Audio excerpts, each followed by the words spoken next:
I'd like to start out by posing a rather weighty question. No need to call out an answer. I just want you to think about this one in your head. Here goes. What on earth is wrong with this world? Maybe an answer to that question came almost immediately to you. Or maybe you're like me and you had to kind of take a step back and really ponder that one for a moment. But either way, I think we all can agree that this world is not perfect. You know, I hear a lot of talk of change these days. It seems like everyone has a vision for how they think the world should be. I mean, you've got guest speakers, special conferences, religious events. There are so many things geared towards promoting change. And here we are right now at a TEDx event, right? But what good is all that talk? And what is the point of even having an event like this? Sure, one can be inspired by a dream that someone else has, and I'm sure you all came here to be inspired today, right? Or at least to see the world a bit differently. And I'm also sure that if something impacts you, then you will feel empowered. In your head, you'll make a decision rather confidently, and you'll say to yourself, from this point on, I'm going to fill in the blank. Oh, and it will feel so good in the moment. But what about next week, or the week after that, or a month from now? How much of what you heard today is actually going to be lived out in your life at that time? So I have a little riddle to share with you today. This is the interactive part. It goes like this. 5 frogs are sitting on a log, and 4 decide to jump off. How many are left? If you had an answer, call it out. 5. You said 5? Why?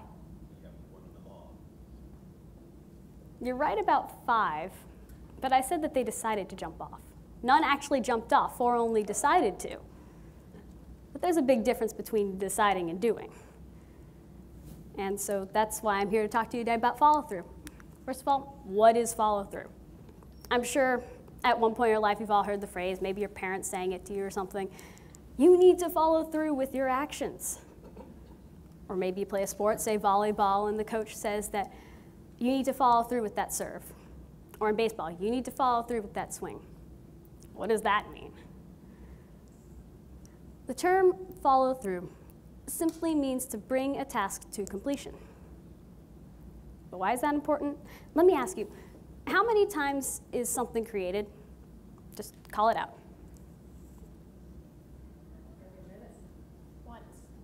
Once? Actually, it's twice. Because first it's in your mind, and then in reality.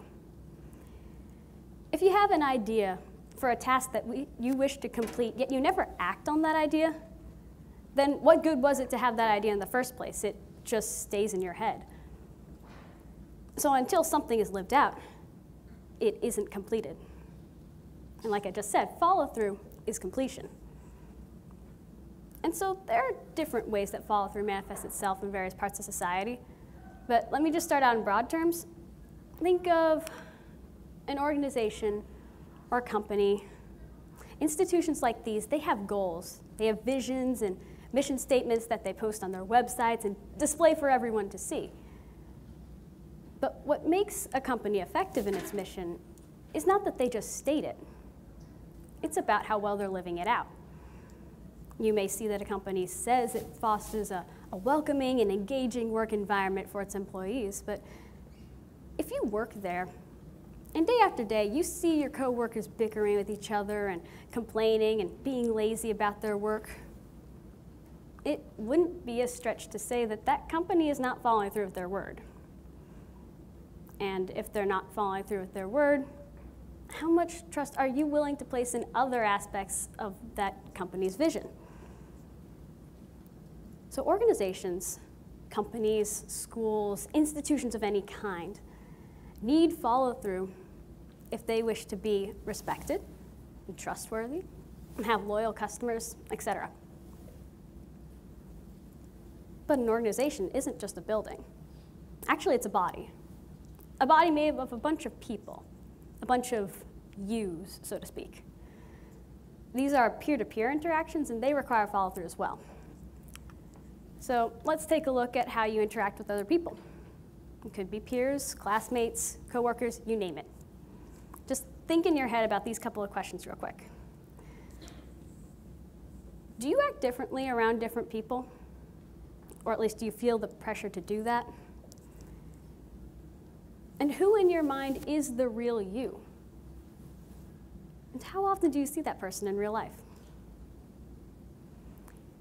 I wanted to pose these questions because so often I see a disconnect, and this can be said of myself too. A disconnect between what people say of themselves and how they act.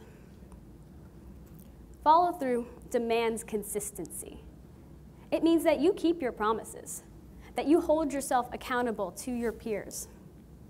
And just like in an organization, this builds trust.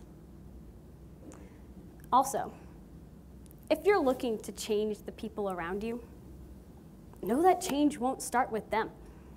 It starts with you demonstrating the behavior that you wish to see in them. So show in your actions why you would want them to change. And people notice. When your actions line up with your words, they notice. What's interesting is, this entire time, I haven't actually been talking about organizations or peers. All this time, I've been talking about you. You and peers make up that organization. So in the smallest sense, the smallest unit of an organization is you. And so if you want that organization to change, if you want your peers to change, then naturally you've got to be the first one to make a change. There are many ways that follow-through comes alive in your life, but simply put, be authentic.